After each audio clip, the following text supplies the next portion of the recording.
I've made a lot of videos about different concepts regarding ammunition, what type to have on hand for emergency purposes, different caliber selections, and everything else regarding stockpiling and storage methods.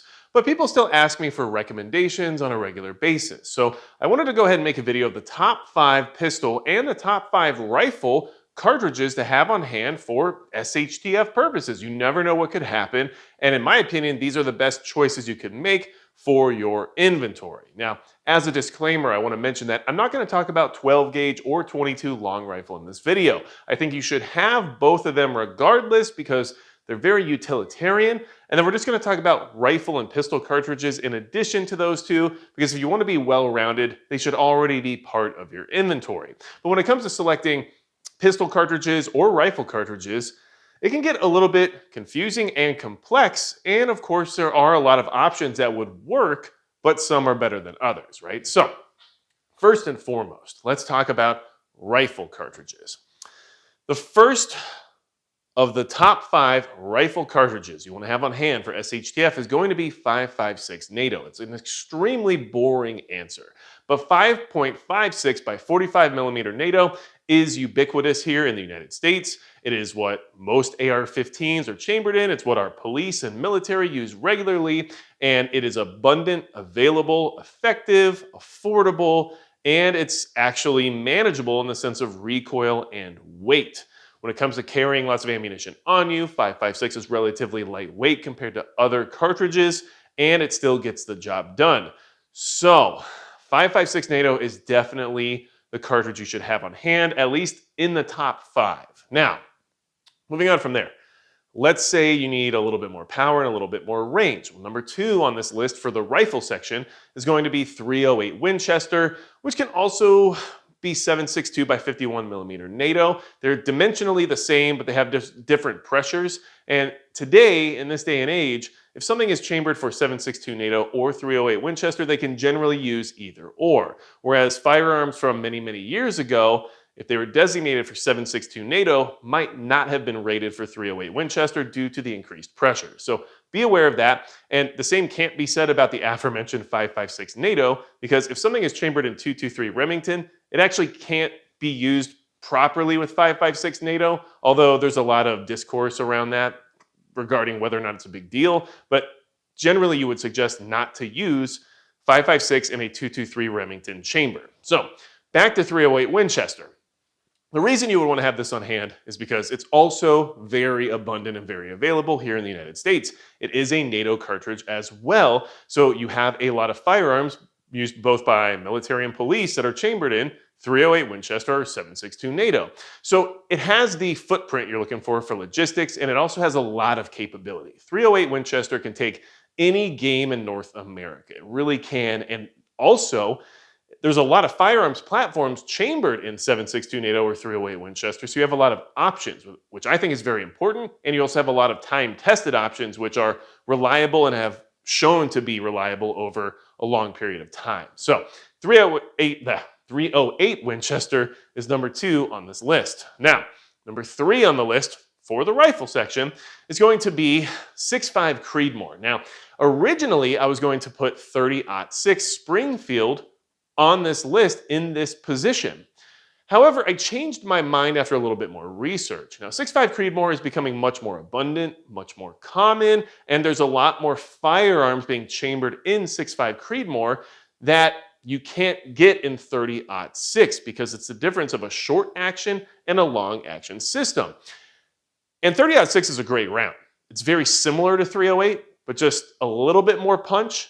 However, you can get many more modern firearms chambered in 6.5 Creedmoor than you can in 30-06, which is why I decided to change out 30-06 for 6.5 Creedmoor. Now, 30-06 is probably more abundant and available than 6.5 Creedmoor, but price-wise, they're about the same, and 6.5 Creedmoor is quickly catching up. And you can get firearms like a SCAR heavy in 6.5 Creedmoor. You can get an M1A in 6.5 Creedmoor. You can get an AR-10 in 6.5 Creedmoor.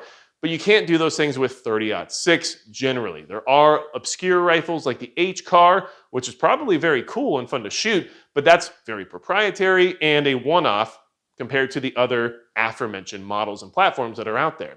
So 6.5 Creedmoor, Ballistically, it performs better than 308 in most circumstances. It has a better ballistic coefficient. It is lighter in the sense of recoil, and it is more accurate at range. So, in general, it's better than 308, but 308 defeats it in the logistics game because of all the reasons we talked about regarding NATO adaptation, law enforcement, military, and everything else related to it. So 6.5 Creedmoor, though, I think is a good choice because of its capability. It is becoming more affordable, it's becoming more abundant, and you can get those modernized platforms as opposed to 30-06, which originally would have been on this list in that position, but that's why 6.5 edged it out. Now, number 4 on the top cartridges for rifles in SHTF, before we get to the pistol section. I don't know why I keep mentioning that, but this is mostly off the cuff, so here we are. And if you're enjoying it, make sure you hit the subscribe button down below because I just want to have this conversation in a more casual way, and I appreciate you for that.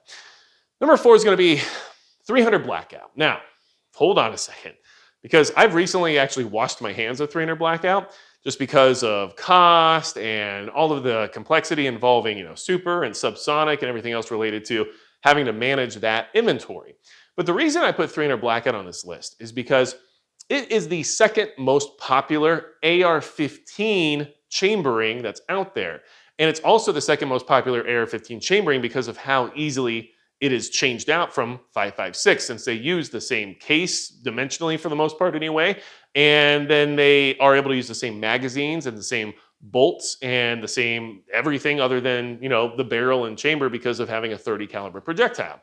So 300 Blackout is much more popular than it used to be. There's a lot more ammunition availability for it now as well. And I think that having a manual of arms that's similar to your other firearms, like AR-15s in general, is a good idea. So if you wanted a 5.56 and then you wanted another ammunition type for other particular tasks, at least with 300 Blackout, all you'd have to do is get a new upper, or you could just have a secondary rifle and you'd have a lot of similar parts. So you'd have the ability to maintain both rifles, you'd be able to get everything set up in such a way that it's going to be logistically sound. And 300 Blackout does offer some additional benefits over 5.56, like running very well suppressed, which is probably the best thing about it. But it also has the super capabilities of having a 30 caliber cartridge that has similar performance to 7.62 by 39 millimeter. So you can actually do things like hunt hogs and other things along those lines. So 300 Blackout's number 4 on this list, mostly because of compatibility and because it is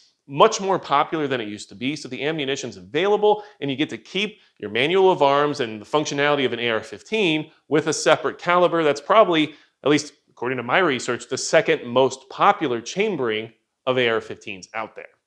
Now, number 5 for rifles was a hard one for me to go through because there's a couple of options out there that I thought were very intriguing, but didn't quite make the cut. 6mm ARC, for example. I think it's a very cool round. I think it has a lot of versatility. I think it has a lot of benefits. And I think that it has a future ahead of it that we might not quite understand quite yet. But it just didn't quite make it because number 5 on the list is 7.62 by 39 millimeter. Originally, I wasn't going to add it because the import bans on, ammunition from Russia and everything else has caused a lot of disruption in the supply. And of course, it's generally going to be chambered for firearms like the AK-M style platforms.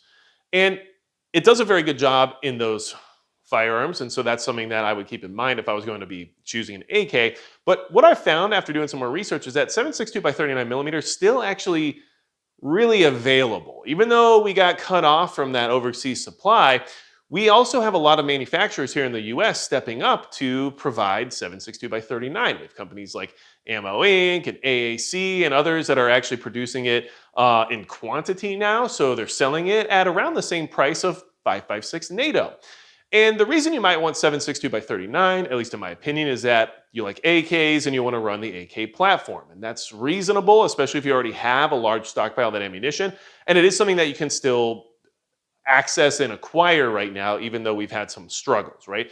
So 7.62 by 39, obviously a universally accepted fighting cartridge, very capable. It's been in use for decades and it's done a very good job and it still does to this day. And of course, it's more available than 5.45 by 39. So it's a better choice, at least in my opinion, as of right now.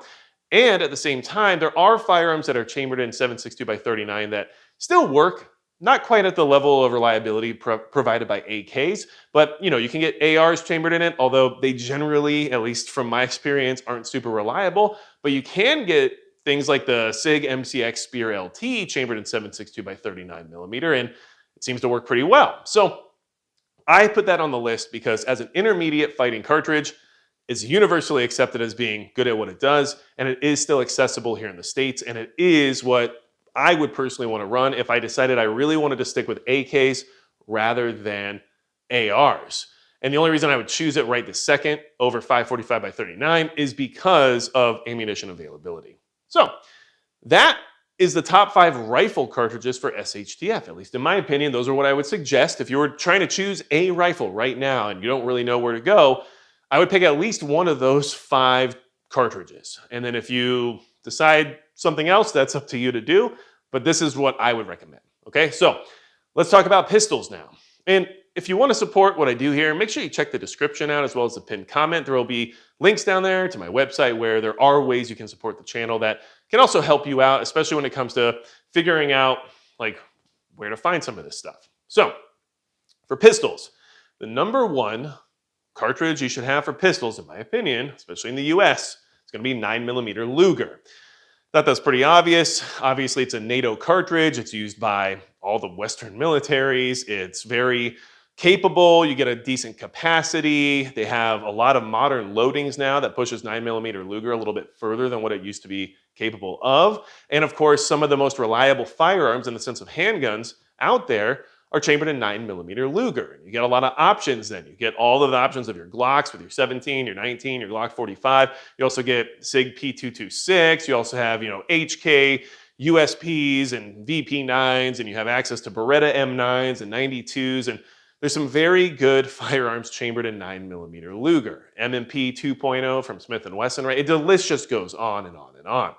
So it's pretty much the ubiquitous SHTF pistol caliber or cartridge at this point in time in the US because of its widespread use between police and military and the fact that it's got minimalized recoil compared to some other loadings, which is easier to train with, easier to shoot with, and it's extremely available, extremely affordable, and still very capable of stopping a threat. So I didn't think I had to go too deep into that one because I think it's pretty obvious, but 9mm Luger is my top recommendation for SHTF pistol cartridges if that's something you're concerned about. Now, number 2 is very American.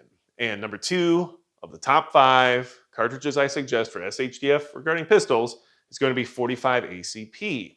Now, 45 ACP, some might say is antiquated, but it has a proven track record. It's a very good round at doing what it's meant to do, which is stopping a threat. And at the same time, it's the second most popular handgun cartridge in the United States, which means logistically, it's right behind 9mm Luger for availability and access. Now, it is less affordable because, well, a lot of times, especially for range ammo, it's literally about double the weight, so you're paying for material, right? A 230 grain 45 ACP full metal jacket bullet is twice the size of a 115 grain 9mm Luger full metal jacket bullet. So you sometimes pay upwards of twice the price, which is sensible because it's twice the material, but that does hurt your ability to train with it, and that does hurt your ability to stockpile it. So price is one of the main considerations, and then you also lose capacity because regardless, it's just a bigger cartridge because it's a 45 caliber cartridge. So you lose quite a bit of capacity. In general, you can get double stack modern pistols that are chambered in 45 ACP, and they're going to have anywhere between 12 or 15 rounds, depending on which model or manufacturer you go with. And that's generally going to be dwarfed by the 15 to 17 rounds that you get with 9mm Luger. So there are some considerations there to make, but it's still very available. It's still very capable. There's modern loadings that can really push it, including 45 ACP plus P, and you can even go up to 45 Super if you have your handgun set up properly for that. So there's a lot of options there, and it's also relatively easy to reload as well in comparison to some other semi-automatic pistol cartridges. So 45 ACP, I think, is an excellent choice still, especially if you like some of your older style guns like 1911s. You really can't go wrong. And dimensionally, it's also built around the idea of being a reliable feeding cartridge, and it has been proven to be so, especially with some of the more antiquated handgun styles, right? So Third on this list for pistols is going to be one of my favorite cartridges in existence. And I think that there's going to be a video in the future you should definitely watch out for, where I'll talk about why it might be the best overall cartridge if you could only have one in your entire inventory, right? Which would be a really difficult decision to have to make and something I hope would never occur, but it's still a fun topic to talk about, right? And make sure you hit that notification bell down below if you want to be alerted for when that video comes out. 357 Magnum is just an excellent handgun cartridge. It is very powerful and it can be loaded extremely powerful to the point of it being a very capable woods cartridge for defending yourself from the likes of bears. And it also can be downloaded quite a bit to be very controllable and manageable for your two-legged threats, while also generally allowing you to use 38 Special in the same firearms that are chambered for 357 Magnum. So you have a proven man stopper, which was the sidearm cartridge of choice for police around the country for decades. And then you also have the ability to use it in the woods for predator issues. And then you also have the ability to step it down to 38 Special in most firearms that are chambered for 357 Magnum and shoot something much lighter and less expensive for training. And 357 Magnum is also very capable out of a rifle, which is one of the reasons I really like it, because out of a lever action rifle, 357 Magnum can reach some pretty high velocities and pretty high energies. In fact, some of the hotter loadings out of a 16 or 18-inch barreled lever action rifle can surpass the energy you get from a 44 Magnum revolver. And many people would say that a 44 Magnum revolver is capable of bear defense, even in grizzly country. So what does that mean for 357 Magnum out of a rifle, right? So you have a lot of versatility there. You have the ability to hunt with it if you need to use it in your rifle or even in your revolver or handgun. Let's not get too crazy with the semi-automatics. Let's be honest. The Desert Eagle and the Kunin 1911 aren't necessarily known for reliability. So I'd be generally suggesting, a revolver and 357 Magnum, but it can be used for hunting, self-defense, and it can be used for training and just about anything else you could think of. Now, I will also say that 357 Magnum has one particular downfall, and that is what I just said. It is generally not chambered in semi-automatics. So you are going to have to basically, compromise with a wheel gun or in a lever action rifle, or you can get some sort of a single shot or whatever it might be, but that's something that you're going to have to work through. Now, of course, you can get revolvers that have 8 shots, which is pretty good. I mean, now we're at the same capacity of a standard 1911, but reloading it's still more difficult. And then there's other issues where if there is any problems, they're very catastrophic in many ways compared to being able to maintain a semi-automatic. And we also know that 357 Magnum, can be a lot of heat for people who are a little bit more recoil adverse. So these are things that I would keep in mind, but I still think it deserves its place on this list. Highly recommend 357 Magnum. And just like with 45 ACP, it's very easy to reload because it's got that nice straight wall cartridge or case, which just lends itself to reloading much easier. And then of course, if you're using it in a revolver, you get to collect your brass much more easily as well. So it makes everything a little bit smoother in that regard. And I just personally have a very soft spot in my heart for 357 Magnum. And it was my first handgun, a Smith & Wesson 686. And I think that might have lingered a little bit with me. Now, number 4 for pistols is going to probably upset some people. And I feel like maybe I did that a little bit on purpose, but I actually had 10mm auto written for number 4 on the little list that I'm referencing here in front of me, which I just used to make sure I don't lose track of my talking points here. And I actually crossed it out with a Sharpie. Didn't even go back and reprint off a new list, right? And I wrote in 40 Smith & Wesson. Now, listen, I'm not personally a big 40 Smith & Wesson fan. In fact, I'll be honest, I just don't really even like it. I don't like the recoil impulse, and I don't think that the additional snappiness of the cartridge is worth the lackluster amount of additional energy you get over other handgun cartridges when you're talking about self-defense, especially from people. But 40 Smith & Wesson has a few things going for it over 10mm auto, which is why I chose it. Now, I know 10mm crew is going to be in the comments super mad at me now, and that's fine. And I get it because I also like 10mm, but I've been learning more about the cartridge as well as some of the issues that it presents because of the way it was designed. And this is why 40 Smith & Wesson beat it out. So first off, 40 Smith & Wesson is very reliable. There's lots of very good handguns chambered in 40 Smith & Wesson. And 40 Smith & Wesson uses the same frame size as 9mm Luger. So, for example, a Glock 19 and a Glock 23 use the same size frame, but are chambered in 9mm or 40 Smith & Wesson. So nothing really changes about the size of the grip or the size of the gun, but once you go up to 45 ACP or 10mm auto, you have a larger frame on your firearm because it has to accommodate that larger cartridge. Now, 40 Smith & Wesson is also good at what it's supposed to do. I mean, police used it for decades. Some police are still using it right now, and it is very hot in comparison to 9mm with a larger caliber, right? So it does have effectiveness 100%.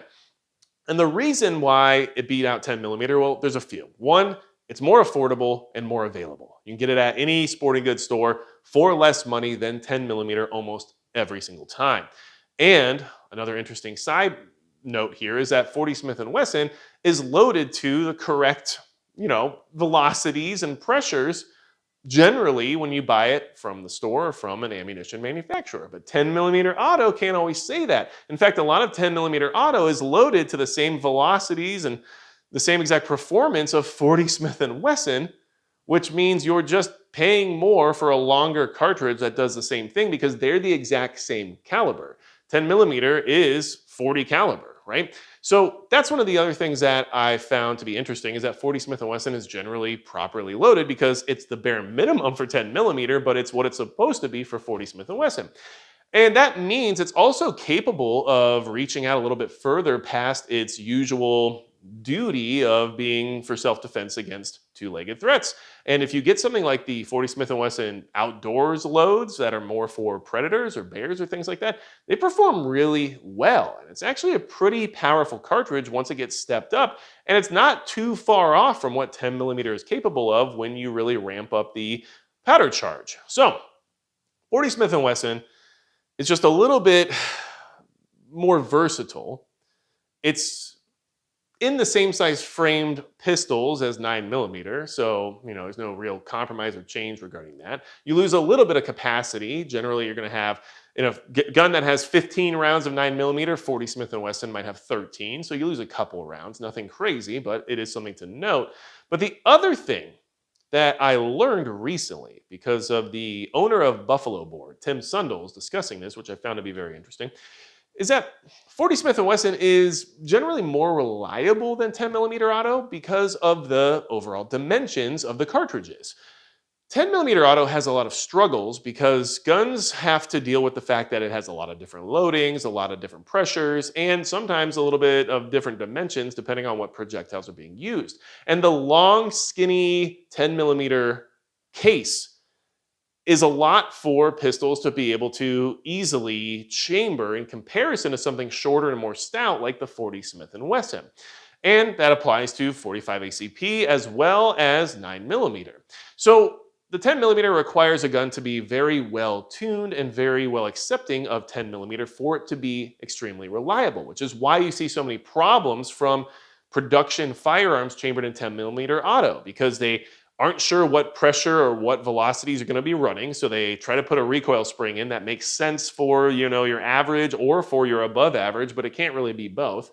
And then they also have to accommodate that really long cartridge while feeding and ensure that it's going to reliably make it into the chamber, and that can be more difficult than 40 Smith & Wesson. And we know 40 Smith & Wesson is very reliable. Look at Glock 22s. Look at the SIG P229 or the HK-USP. Those were actually developed around the 40 Smith & Wesson specifically for it. And no one would say those guns are unreliable, right? So it's just overall probably a better option. And not to mention, it's on the shelf when other things aren't. And we all experienced that in 2020. And we know that 40 Smith & Wesson was sticking around when everything else was sold out. So that's why 40 Smith & Wesson's on this list.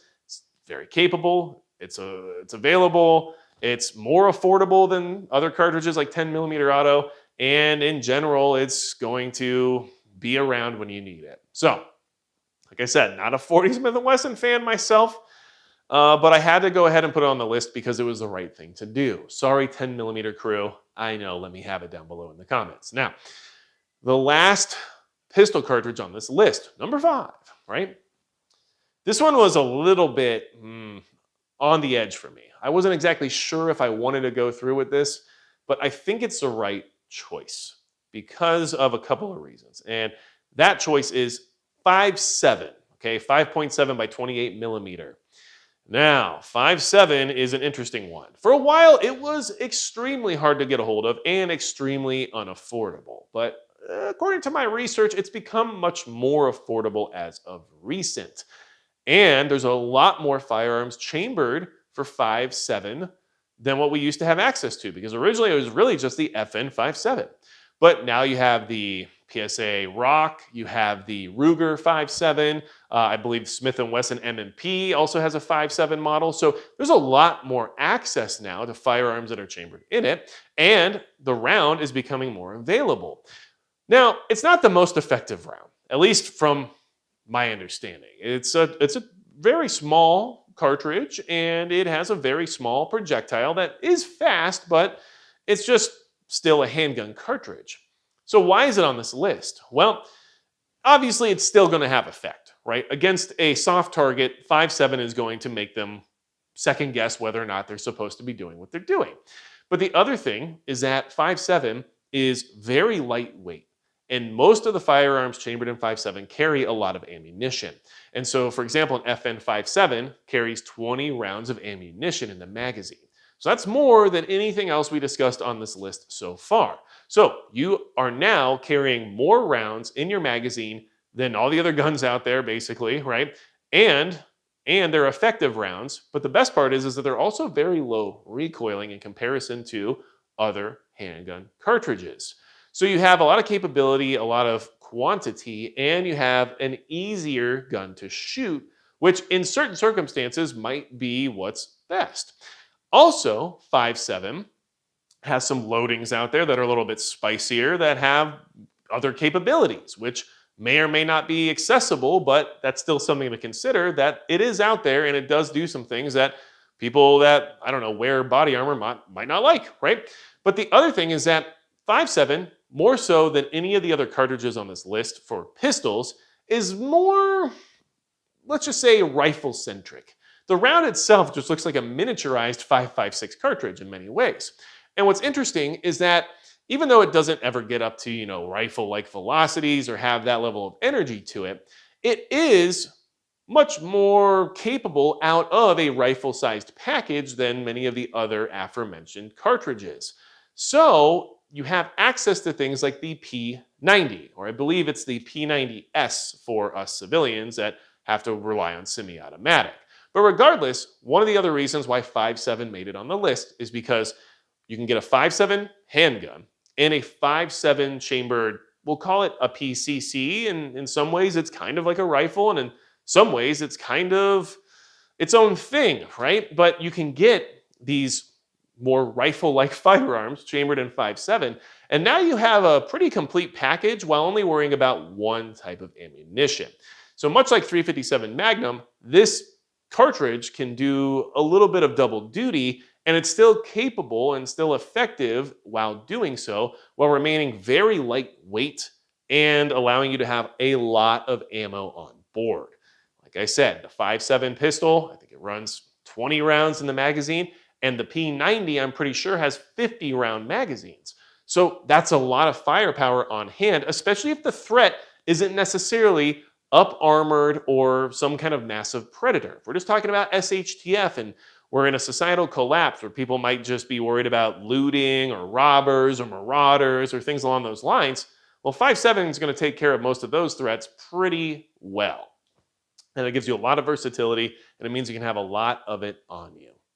So, by the way, I think 5.7, correct me if I'm wrong, is also a NATO cartridge. So it does have use within NATO militaries, which means it's out there logistically more so than some other cartridges. That's my list. That's the top 5 rifle and the top 5 pistol cartridges I would select for SHTF purposes. And now, one recommendation I will make here is that I wouldn't choose all 5 from both lists. I don't think having 10 different ammunition types is really a good idea either. Like I said, you should have 22 long rifle, you should have 12 gauge, or at least 20 gauge, like a shotgun round for the versatility of what a shotgun brings to the table.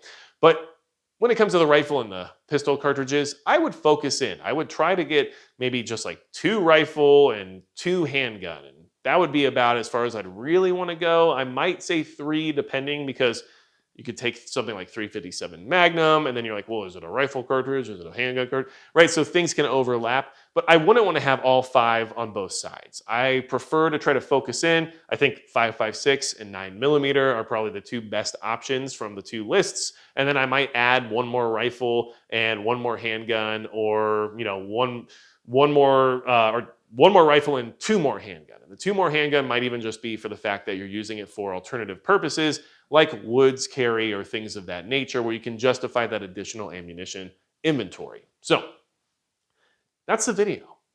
Did you want fancy editing? Because I just wasn't going to do that, I guess.